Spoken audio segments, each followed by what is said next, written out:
Imagine you find yourself searching through a mansion that's been abandoned for over 2 decades. A home sitting just like it was back in the early 2000s. What types of things would you find sitting around as you sifted through everything? Well, it just so happens that back in the early 2000s, Pokemon was at an all-time high, as well as Beanie Babies and other collectibles. Now, the crazy thing is, this isn't just some sort of made-up story. There's a YouTube channel that actually went through and explored a 20-year-old abandoned mansion and found sealed packs of vintage Pokemon cards. All right, so I'm watching this for the very first time.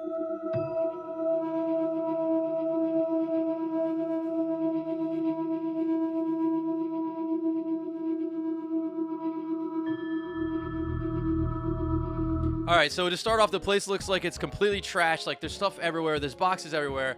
The roof is, like, caving in, so it looks completely abandoned for sure. What's really crazy is one of the first things that they show is an EX Dragon booster pack that has a price tag of $3.49 on it. And that set's got to be, like, almost 20 years old, if not more than 20 years old. And then one of the creepiest parts that we see in the intro is a Ouija board just sitting there. That is, like, very, very creepy to have in an abandoned mansion. Here's the front entryway. Very pretty. And then they have this little spot right here, right in the middle of everything, a big tree, which I don't think is real. It's definitely not real.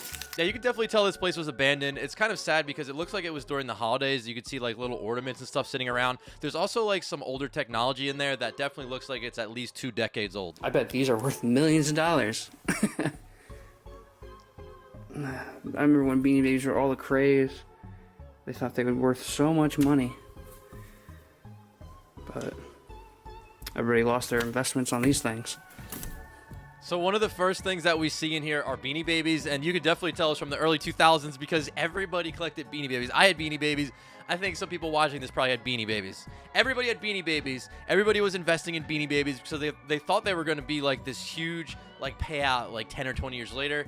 And it turns out like 99.9% of them are just like probably a couple dollars or less. But they actually look like they're in really good condition, especially considering how this whole place looks. I mean, it looks completely trashed. These are in a bin, so maybe the lid was on them or something. It just kept them safe for like 20 years. I guess we'll start checking these boxes and stuff. Right now, I just found a Pokemon e-trading card. Like, this is old. These e-readers, this is expensive. And this is a full pack.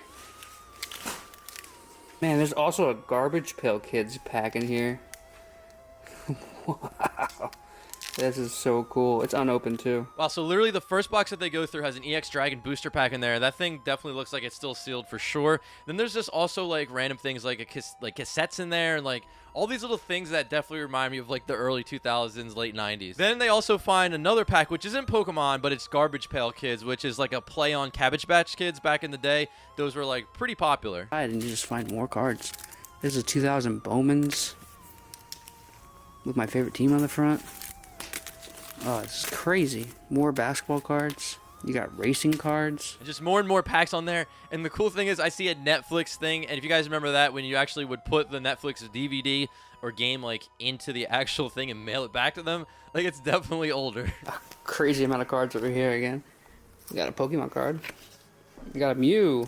We got some packs of basketball cards. This looks really cool, but it's an old McDonald's. And just more cards. I mean, this is probably early 2000s, so like they're just opening cards, and that's like the thing to do. There isn't like social medias and anything like that. There's no Facebook. There's none of that stuff.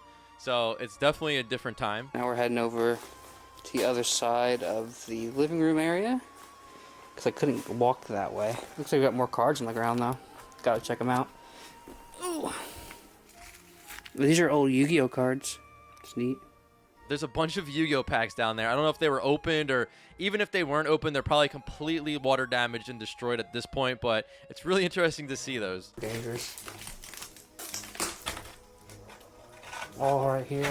This is a huge drop down there.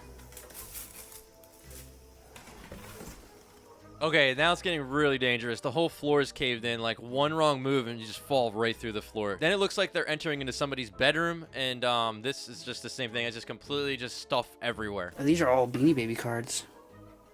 Those are interesting. All over the place. Oh, look at that Pokemon. Then we get another view of more Pokemon stuff. It is empty, but I know that the one box is from Burger King. It's actual toy where you got the gold-plated card. And then there's another trading area, I guess, like display sign. Also sturdy other than the staircase, though. Terribly moldy down here. Oh, look at this. You just pass. Okay, you could like that Pokemon card, but there's about 1,000. Really? I mean, there's a million cards here, man. Oh. This is getting really freaky and really dangerous. Now they're going down, I guess, to the basement, down these like spiral stairs. It looks like it's covered in mold and all kinds of stuff. But then on one of the steps, there's a long crimp Blastoise pack, which I think it looked like it was open with nothing in there, but I can't be 100% sure. And then one of them says there's a whole bunch more cards down here. Like maybe this is where there's just so many more Pokemon cards. TY cards. Like This one's crazy cool, though. Yeah. They were still in here. But they are... Look at what happened to them. They like molded out. Yeah, those are not good anymore. All right, well, that answers our question. The cards were in there, but they're completely just destroyed from mold and all kinds of stuff. Like, it is seriously really dangerous to be down there. There's a ton of VHS tapes, which I'm standing on top of, all destroyed by water. So Devin's going back up, but I'm going to try to get in here and look around a little bit. The further they progress in this mansion, the crazier and more destroyed everything gets. They're standing on piles of VHS tapes, and now they're literally standing on actual piles of completely destroyed packs from all kinds of stuff that I don't even know. Tops I see in there. I definitely see some more Pokemon. Oh, look at this. The fossil pack. We got jungle pack. Oh, these are so cool. Wow, there's piles of packs, and then on top of those packs, there's a fossil and a jungle. I mean, I'm going to assume they're completely destroyed, but this is just, like, unbelievable. Oh, look at this. Oh, Pokemon Collector's Guide. Super nostalgic. For some reason, that collector's book just survived everything. It looks like it's in perfect condition. I actually have that exact book in my collection. Oh, this is an entire Pokemon booster box. Wow, that is a completely sealed fossil theme deck, and I'm sure it's probably destroyed on the... I mean, I would think it's destroyed. Maybe it survived. Who knows? But that is wild to see that. Whoa, look at these. And we have more Pokemon stuff just sitting there somewhere. I don't know if it's on a table or a shelf or something, but those are definitely Burger King cups for soda or whatever. And then from there, they basically head out, and that's the abandoned mansion from over 20 years ago. But yeah, guys, I hope you have a great day, and I will see you on the next one.